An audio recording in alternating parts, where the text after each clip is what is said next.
In today's video, it's all about collections, and I'll be sharing some tips on how to dispute them using validation letters and consumer laws. Many of you have asked me about this, so I hope you find this information helpful. Just a quick note before we dive into this video. This video, again, only focuses on using consumer laws.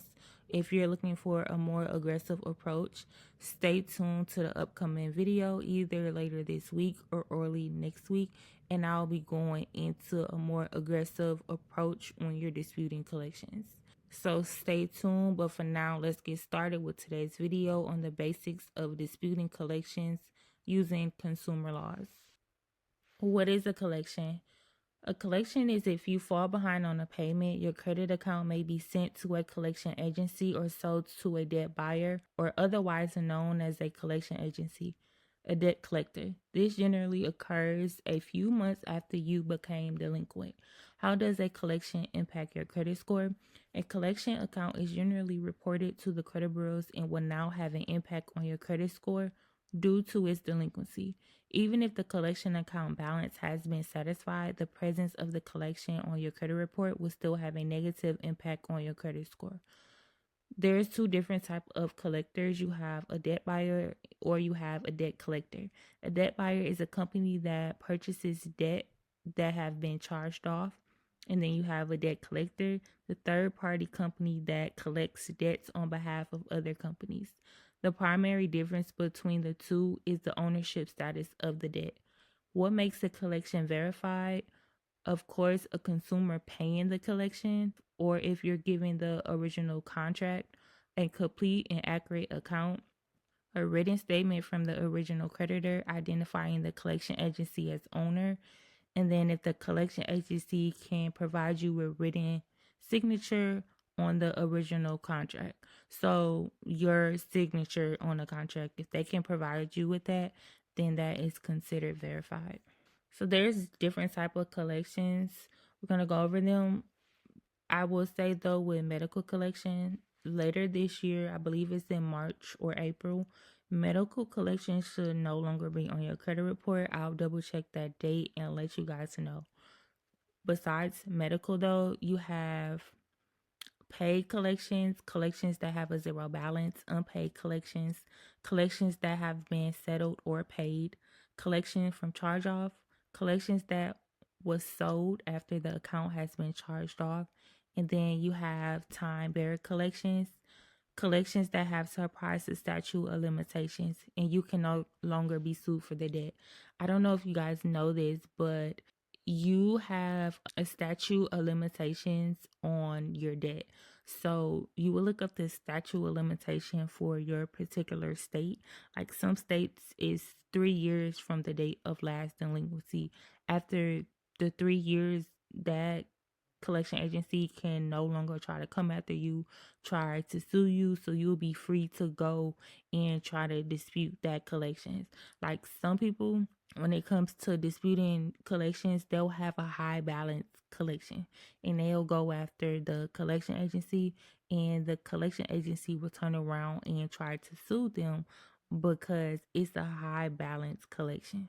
So when you're disputing collections, you have to be very careful and you have to tread lightly, because if it's a high balance, they will indeed try to sue you if you're still within your state statute of limitations. If you guys want to know more about that, I can definitely let you know. But back to the video. Then you have paid collections. Legally, payment is recognized as an acceptance of debt, meaning paying a collection is you verifying your own debt.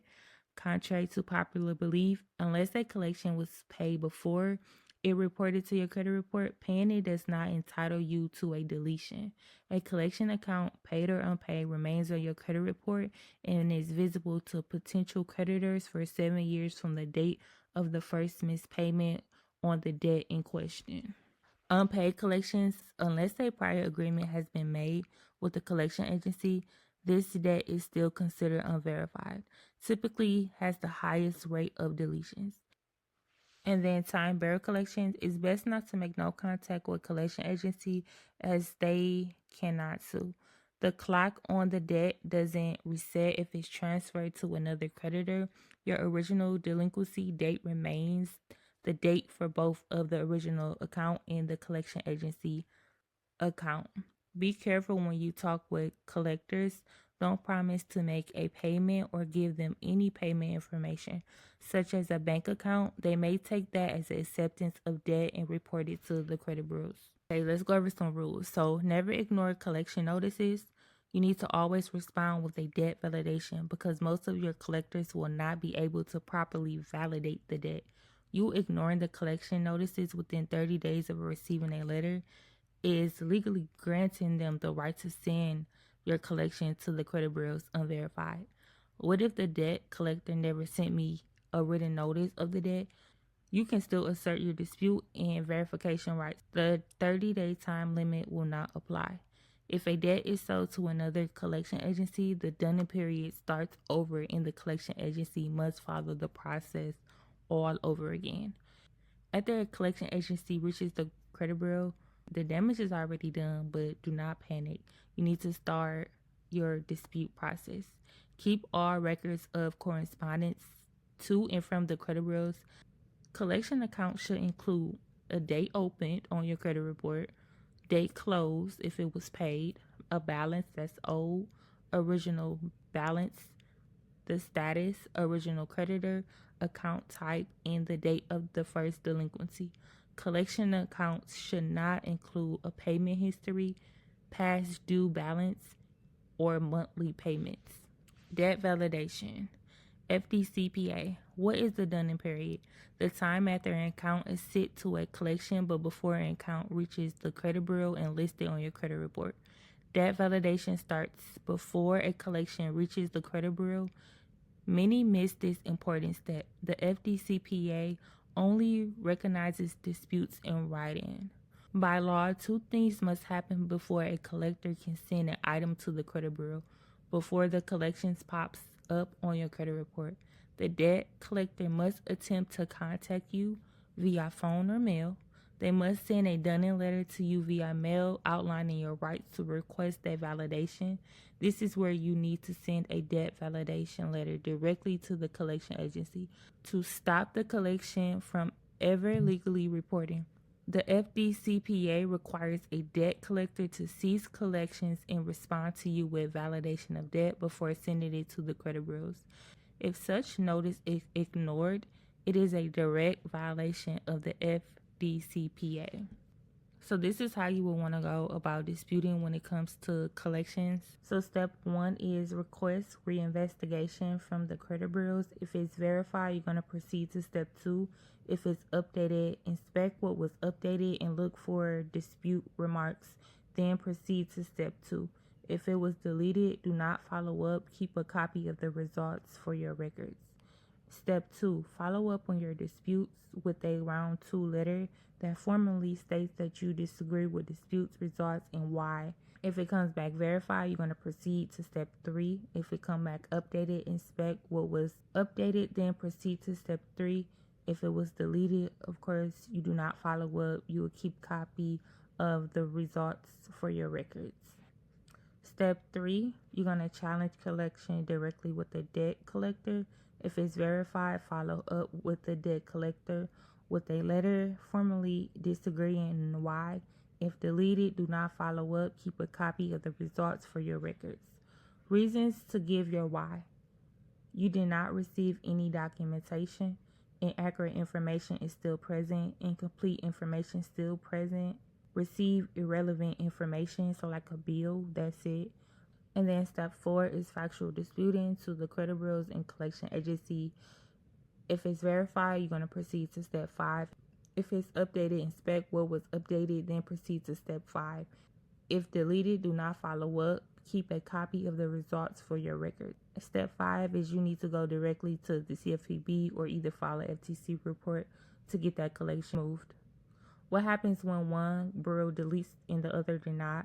The credit bureaus do not communicate. There's no law that requires the 3 bureaus to agree to the same outcome in their investigation. For example, if an item can be deleted from 1 out of the 3 bureaus or 2 of the 3 bureaus due to no response, not because the item was found inaccurate. The best thing to do is continue to dispute process and follow up with the remaining bills. Okay, so now say that you reached out to the collection agency and they have given you everything that you have requested. You're now going to ask for a pay to delete. If you are not able to get a collection deleted by dispute, you may have to ask the collector for a pay to delete. Pay to delete, deleting the collection in exchange for a payment, must be established before paying unless it is written into the company policy. And then a settlement. Once an item is deleted, paying it will be a sure way to prevent it from reappearing. If the item remains unpaid, it can come back, even though most may not. After deletion, companies are more willing to accept low settlements. Settlement letters are sent to the collection agency or whomever presumes current ownership. So you'll ask for a settlement if you have gotten deletions from the bills, and then you'll go directly to the agencies and ask to settle for 20 to 30% of whatever that debt was, so it will not reappear. And that's it. If you guys have any questions, there's my website to book a consultation. There's my email. You can contact me directly, and that is my phone number where you can contact me as well. I also want to show you guys something. So this site here is if you have a collection that's reported on your credit report and you want to see if they're licensed to collect in your state, you'll get that collection agency name, type it in, and then you'll click it, that collection agency, and then right here it'll let you know which states that is licensed to collect in. I had a client recently. This company was trying to collect on a debt of a collection that she have, and they're not even licensed to collect in her state. So this is also a good resource. All right, so I also wanted to show you guys I have a collection dispute kit. What's paired with this is all the collection letters that you see here, also debt validation letters and debt settlement letters is in here. It gives you each letter followed by the next step, so it's all in order. It outlines what you should not do, what you should do, what you need to include, and then you have 2 debt validation letters. So you got one that you'll send out. They have to respond within 30 days. If they don't respond or they don't give you what you're requesting, you have a follow-up letter. If they're still not responding to you and giving you what you're requesting, then you're going to go directly to the credit bureau, and you also can do a complaint with the CFPB. And then if they do respond to you, giving you everything that you requested, how you will go about settling. All right, that's it for today's video on disputing collections using consumer laws.